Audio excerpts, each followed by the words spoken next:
بسم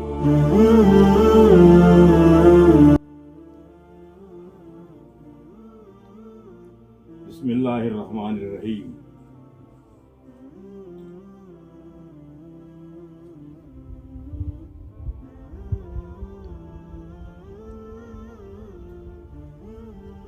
اعوذ باللہ من الشیطان الرجیم، بسم اللہ الرحمن الرحیم۔ الا ان اولیاء اللہ لا خوف علیہم ولا هم یحزنون۔ یہ آیت 11واں پارہ یا تدیو اور 10ویں سورت سورہ یونس کی آیات ہے۔ آیات نمبر 62۔ اس میں اللہ تعالیٰ نے اولیاء اللہ جو اللہ کے دوست ہیں، جنہوں نے اپنی زندگی سنت کے اتباع میں گزارا، ان کا اس میں اللہ تعالیٰ نے تذکرہ فرمایا۔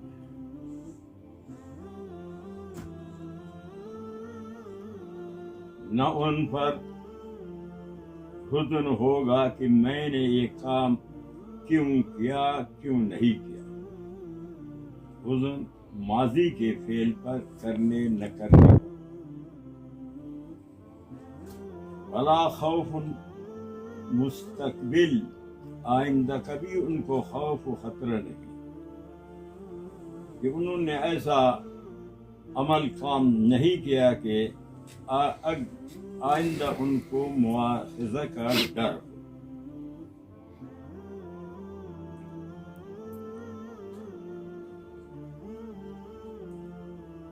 تو آج 17 رمضان المبارک کی رات ہے۔ آج کی رات 17 رمضان المبارک کی رات ہے۔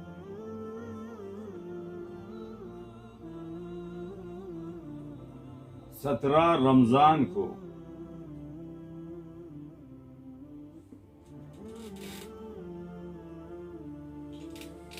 شیخ التفسیر ولی کامل حضرت مولانا احمد علی لاہوری رحمۃ اللہ کاٹا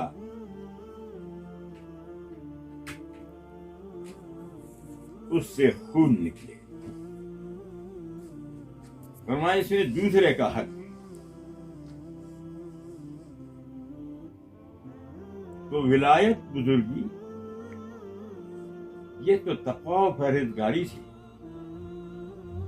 حلال خوری سے آپ سفر پر جاتے اپنے ساتھ چنا لے، ہر ایک کے کانا آپ نہیں پایا،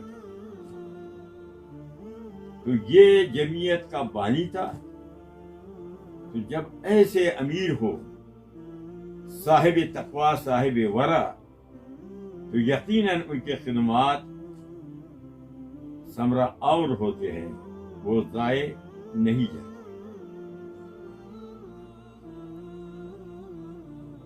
آپ کی وفات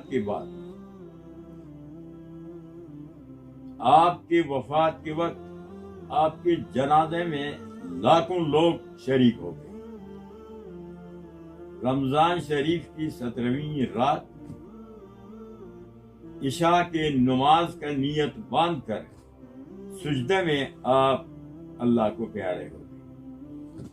سجدے کی حالت میں رمضان شریف کے رات 17ویں رات، تو آپ کے بعد پھر حضرت عبداللہ درخواستی کو علماء نے جمعیت کے امارت کے لیے مجبور کیا۔ آپ قبول نہیں کرتے تھے، آپ فرماتے تھے کہ ایسے شخص کو امیر بناؤ کہ جس کا فراغت دارالعلوم دیوبند سے ہو۔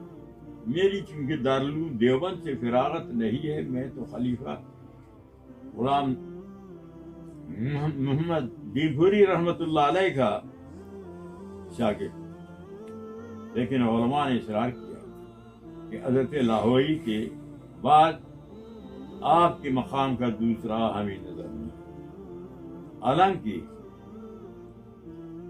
حضرت لاہوری رحمۃ اللہ علیہ کے بیٹے مولانا عبید اللہ انور جنازہ بھی عبید اللہ انور نے پڑھایا، جبکہ بڑے بڑے علماء موجود تھے، وہ بھی باصلاحیت بڑے عالم تھے مولانا عبید اللہ انور. تو حضرت درخواسی رحمۃ اللہ علیہ نے قبول کیا. ناظم اعلیٰ پھر بھی مولانا غلام غوث ہزاروی.